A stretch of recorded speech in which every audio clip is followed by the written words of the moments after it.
Vibes या चॅनलवरती. मुख्यमंत्री वयोश्री योजना. आज आपण माहिती पाहणार आहोत की या योजनेचा अर्ज कशा प्रकारे भरायचा. या योजनेचा एक नमुना अर्ज आपल्याकडे आहे. तर चला मग आता आपण सुरुवात करूया आणि आता आपण पाहूया की या योजनेचा अर्ज भरताना यामध्ये कोणकोणती माहिती जी आहे ती तुम्हाला टाकायची आहे. तर येथे तुम्ही सुरुवातीला पाहू शकता अर्जदाराचे नाव. तर तुम्हाला सुरुवातीला जो अर्जदार आहे, ज्याला अर्ज करायचा आहे, त्याने त्याचं सुरुवातीला नाव याच्यामध्ये भरायचं आहे. त्याच्यानंतर आहे पत्ता. तर तुमचा जो पत्ता असेल तो पत्ता तुम्हाला येथे भरायचा आहे. त्याच्यानंतर त्या पत्त्यामध्ये गावाचे नाव, तालुक्याचे नाव, जिल्ह्याचे नाव. अर्जदाराचं वय. तर जो अर्जदार आहे त्याचं वय किती असणार आहे ते तुम्हाला येथे भरायचं आहे. तर त्याच्यानंतर आहे लिंग. तर तुमचं जेही लिंग असेल ते तुम्हाला येथे भरून द्यायचं आहे. तर त्याच्यानंतर जात व प्रवर्ग. तर तुम्ही कोणत्या जातीत आहात, तुमचा जातीचा प्रवर्ग कोणता आहे तो तुम्हाला येथे भरायचा आहे या अर्जामध्ये.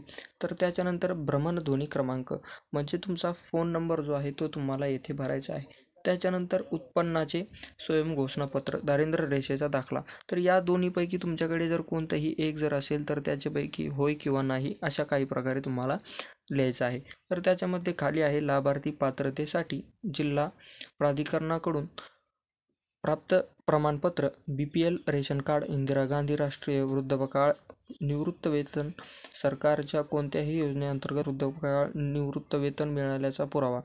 तर त्याचा पुरावा तुम्हाला तेथे अर्जामध्ये आहे की नाही ते देखील येथे टिक करायचे आहे. अर्जदार ज्या उपकरण खरेदीसाठी अनुदान मागणी करत आहे त्याचे नाव. तर यापैकी तुम्हाला कोणते उपकरण तुम्हाला लागत आहे, त्यासाठी तुम्ही मागणी करत आहात, त्या उपकरणावरती तुम्हाला टिक करून द्यायचं आहे. तर त्याच्यानंतर आहे उपकरणांची, साहित्यांची अंदाजित किंमत. तर त्याची जी काही अंदाजित किंमत असेल ती तुम्हाला या समोरच्या ब्रॅकेटमध्ये टाकून द्यायची आहे.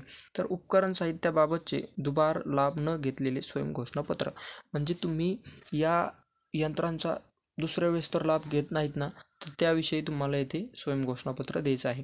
त्याच्यानंतर आधार संलग्न बँक खात्याची तपशील. तर ती बँक खात्याची तपशील कशा प्रकारे असणार आहे तर आता तुम्ही इथे पाहू शकता त्यामध्ये आहे बँकेचे नाव. तर या ब्रॅकेटमध्ये तुम्हाला बँकेचं नाव जे असेल ते टाकायचं आहे. त्याच्यानंतर बँक शाखा. तर तुमची जी काही बँक शाखा जिथली असेल तिथे त्याचं नाव या ब्रॅकेटमध्ये टाकायचं आहे. त्याच्यानंतर खाते क्रमांक, तुमचा जो देखील खाते क्रमांक असेल तो या ब्रॅकेटमध्ये टाकायचा आहे.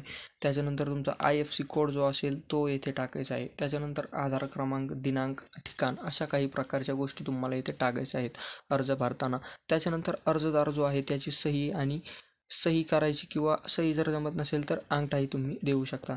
तर चला आता आपण पाहूया सामाजिक न्याय व विशेष सहाय्यक विभाग, मंत्रालय, मुंबई, मुख्यमंत्री वयोश्री योजना स्वयंघोषणापत्र. तर त्याच्यानंतर तुम्हाला तुमचं एक स्वयंघोषणापत्र जे देखील आहे ते देखील तुम्हाला इथे भरायचं आहे. तर त्याच्यामध्ये अशा काही प्रकारचे पर्याय त्याच्यामध्ये अशा काही प्रकारची माहिती तुम्हाला भरायची आहे की त्याच्यामध्ये तुम्हाला तुमचे वय भरायचे आहे. त्याच्यानंतर तुमचा व्यवसाय जो काही आहे तो भरायचा आहे. त्याच्यानंतर मी कुठे राहता ते देखील इथे भरायचं आहे. त्याच्यानंतर तुमचा तालुका कोणता आहे, जिल्हा कोणता आहे ते देखील भरायचे आहे. तर त्याच्यानंतर अशी काही माहिती याच्यामध्ये आहे. सत्य प्रतिज्ञेवर कथन करते की मौजे मजकूर गावाचा शहराचा कायमचा रहिवासी असून मी मुख्यमंत्री वयोश्री योजनेसाठी त्याच्यामध्ये तुम्हाला तुमचं नाव लिहायचं आहे. कोणतं उपकरण तुम्हाला खरेदी करायचं आहे त्याचं नाव इथे लिहायचं आहे. उपकरण खरेदी करण्यासाठी अर्ज करीत आहे.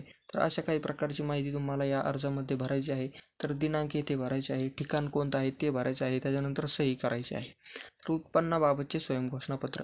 तुमचं उत्पन्न किती आहे, काय आहे त्याबाबतची एक स्वयंघोषणा तुम्ही करत आहात की माझं उत्पन्न एवढंच आहे, त्या बाबतीत काही माहिती या अर्जामध्ये तुम्हाला येथे भरायची आहे. तर तुम्ही पाहू शकता त्यामध्ये देखील तुमचा व्यवसाय, राहणार, वय, वर्ष, जिल्हा, तालुका अशा काही प्रकारची माहिती भरायची आहे.